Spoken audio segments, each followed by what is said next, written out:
మా name change consultancy Telugu YouTube ఛానల్కి స్వాగతం. హలో నమస్తే ఫ్రెండ్స్, మీరు కడపలో ఉంటూ మీ పేరు లేదా ఇంటి పేరు మార్చుకోవాలనుకుంటున్నారా? మీరు కరెక్ట్ వీడియో చూస్తున్నారు. మీరు పాత ఫ్యాషన్, పేరు నచ్చకపోవడం, జ్యోతిష్యం లేదా న్యూమరాలజీ మొదలైన ఏవైనా కారణాల వల్ల ఎప్పుడైనా పేరు మార్చవచ్చు. సులభముగా మీరు మీ ఊరిలో మీ ఇంటి సౌకర్యం నుండి పేరు లేదా ఇంటి పేరు మార్పు చేసుకోవచ్చు. ఈ వీడియోలో మీకు అన్ని వివరములు ఇస్తాను.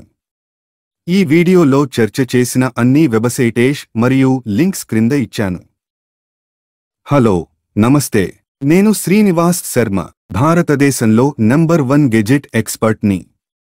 ఢిల్లీలో ఏకైక తెలుగు వారి సంస్థ. మాకు 16 సంవత్సరాల అనుభవం ఉంది మరియు భారతదేశం మొత్తం మీద 11,000 కంటే ఎక్కువ మంది క్లయింట్లకు సహాయం చేశాను. విదేశాలలో నివసిస్తున్న భారతీయులకు వారి పేరు లేదా ఇంటి పేరు మార్పు కోసం కూడా మేము సహాయం చేశాము. మా సేవలకు గూగుల్లో 5 స్టార్ రేటింగ్ ఉంది.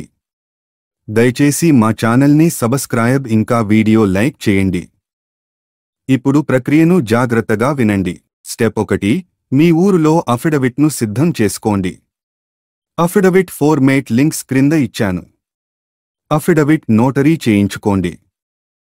స్టెప్ 2, మీ ఊరులో దొరికే ఏదైనా ఒక ఇంగ్లీష్ లేదా హిందీ న్యూస్ పేపర్లో ప్రకటన ఇవ్వండి. తెలుగు పేపర్లో ప్రకటన చెల్లదు. స్టెప్ 3, డిపార్ట్మెంట్ వెబ్సైట్ నుండి ఫారంని డౌన్లోడ్ చేసుకోండి. ఫారంను ఫిల్అప్ చేయండి. అప్లికేషన్ ఫారంతో ఐడి మరియు అడ్రస్సు ప్రూఫ్ పత్రాలను అటాచ్ చేయండి. స్టెప్ 4, భారత కోశ.gov.in గెజెట్ ఫీజు ఆన్లైన్లో చెల్లించండి. చివరగా affidavit, application form, original news paper రసీదు మరియు సీడీని స్పీడ్ పోస్ట్ లేదా కొరియర్ ద్వారా డిపార్ట్మెంట్కు పంపండి. మీ అప్లికేషన్ ఫారంను సబ్మిట్ చేయడానికి వ్యక్తిగతంగా ఢిల్లీకి వెళ్లాల్సిన అవసరం లేదు. మీ తరపున ఎవరూ మీ దరఖాస్తు ఫారంను సమర్పించలేరని గుర్తుంచుకోండి. డిపార్ట్మెంట్ యాక్సెప్ట్ చేయదు. గజెట్ ఆఫీసు చిరునామా: controller of publication, civil lines, Delhi. మా సహాయం కోసం ఈ రోజే మమ్మల్ని స్క్రీన్పై కనబడే నంబర్లో వాట్సాప్ మెసేజ్ ద్వారా సంప్రదించండి. వీడియో లైక్ ఇంకా ఛానల్ని సబ్స్క్రైబ్ చేసుకోండి. వీడియో చూసినందుకు ధన్యవాదాలు. నమస్కారం.